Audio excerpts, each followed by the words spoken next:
Today's Remembrance Day, and I made a really disturbing but perfectly representative realization about essentially the hypocrisy and the systemic racism fundamentally ingrained within Canadian law and history.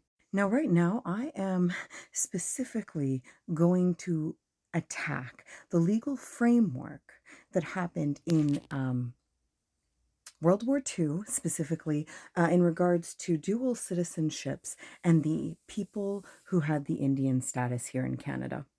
And when I mean Indian status, I'm referring specifically to Indigenous people. And I have to be really clear that when I made this realization, the level of rage that I could not hold back was absolutely explosive. During World War II, if you held status as an Indian and you wanted to serve in the Canadian Armed Forces, you lost or had that status removed from you. On the other hand, dual citizens of two different countries were allowed to hold and keep those citizenships while fighting in the Canadian Armed Forces. Now you're going to come in and say, well, Mo, the Indian Act is completely separate from any legal framework that essentially dictates what happens with citizenship. And I would like you all to take some soap and wash your mouths of the colonial bullshit that you want to spew to my face. Because saying that they are different shows exactly how much you have drank the goddamn propagandal Canadian niceness Kool-Aid and bullshittery that you have been drinking your entire lives. I went to a ceremony today at my son's school only because my son entered an art contest and he wanted me to be there in case he won again this year, which he did. But I had to sit through the performative bullshittery and lie upon lie upon lie that y'all like to hold your head down and cry about every single fucking year. The people who sacrificed their lives with the Canadian Armed Forces overseas are fed propaganda and do not ask questions. And they are often doing the dirty work of rich people who are beefing with each other and using you as free disposable shelling material. And I'm not saying that out of disrespect. I am saying it plain as day as the fact that it is. And you don't even need to just think about the fact that this is Canadian. There is no such thing as war.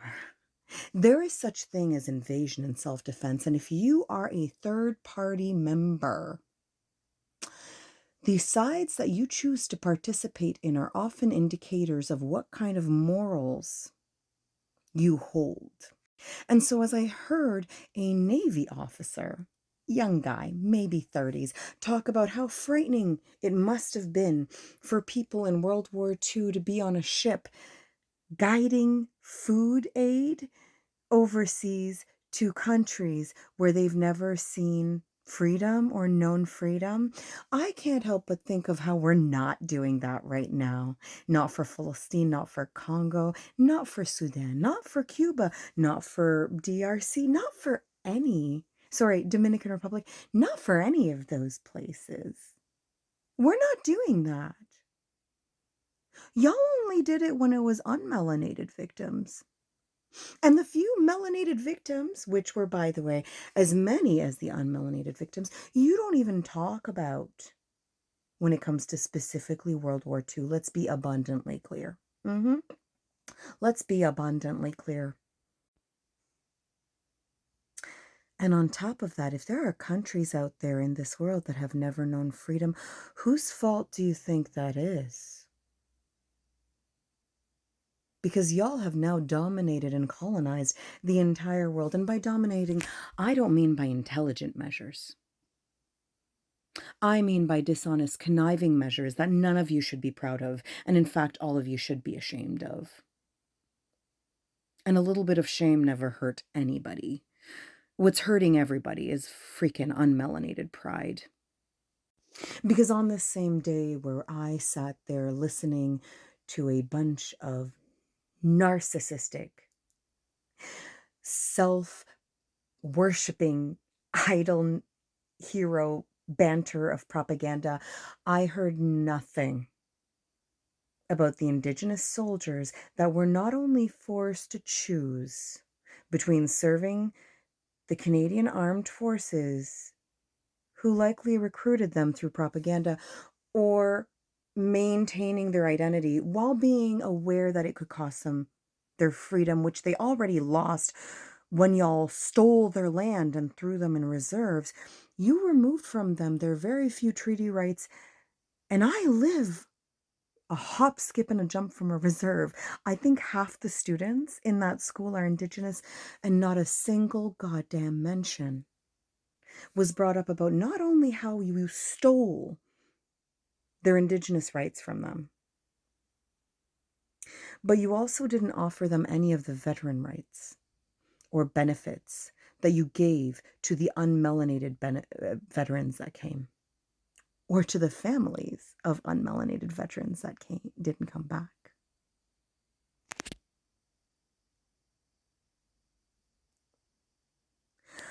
I'm going to say something that is going to hurt so many feelings, and I no longer give a flying rat's ass.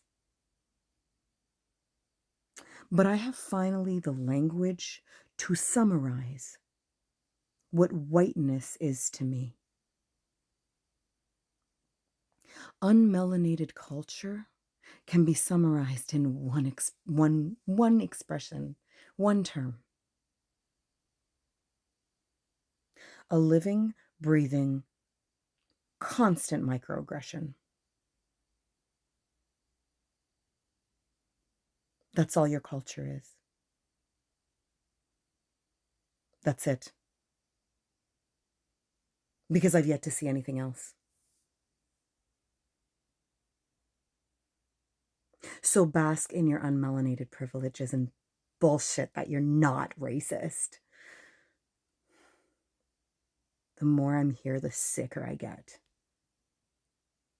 So there's some discomfort to sit in. Do you feel the discomfort yet?